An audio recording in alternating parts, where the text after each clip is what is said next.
আল্লাহ নবীর একজন সাহাবী হযরত ইয়াসির রাদিয়াল্লাহু তাআলা আনহু, ইয়াসির রাদিয়াল্লাহু তাআলা আনহুর কাছে নরাধম আবু জাহাল এসে বলল, ইয়াসির কালেমা ছেড়ে দাও, ইমান ত্যাগ করে দাও, ইসলাম ত্যাগ করে দাও।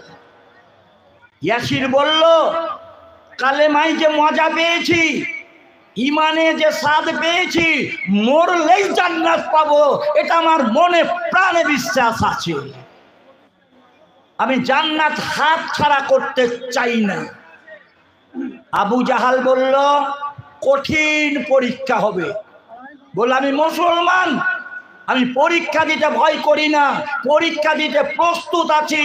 তুমি যত ইচ্ছা তত পরীক্ষা করতে পারো, আমি ঈমান ত্যাগ করব না, কালেমা ত্যাগ করব না, ইসলাম ছাড়ব না। নরাধম আবু জাহাল হৃষ্টপুষ্ট দেখে দুটো উট নিয়ে এলো। ওর দুটোর পেছনের পায়ে দুখানা দড়ি বেঁধে দেওয়া হয়েছিল। ওই দড়ি দুখানা হযরতে ইয়াসির রাদিয়াল্লাহু তাআলা আনহুর পায়ে বেঁধে দেওয়া হয়েছিল।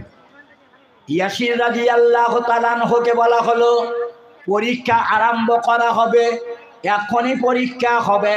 কালেমা ছেড়ে দাও, জীবনের ময়া যদি থাকে ইমান ত্যাগ করে দাও, ইসলাম ছেড়ে দাও। বলল, না না, মুসলমানেরা সব করতে পারে, কিন্তু জান্নাত হাতছাড়া করতে পারে না। ওই উট দুটোকে বিপরীত মুখে তাড়িয়ে দেওয়া হয়েছিল। মুহূর্তের ভেতরে হযরতে ইয়াসির রাদিয়াল্লাহু তাআলা আনহুর দেহটা ওয়ার্দি হয়ে চিরে দুটো উটের পায়ের সঙ্গে ছিন্ন ভিন্ন হইয়া চলিয়া গিয়েছিল। জান দিয়ে দিয়েছে, তবু ঈমান নষ্ট করে নাই। প্রাণ দিয়ে দিয়েছে, তবু ঈমান নষ্ট করে নাই।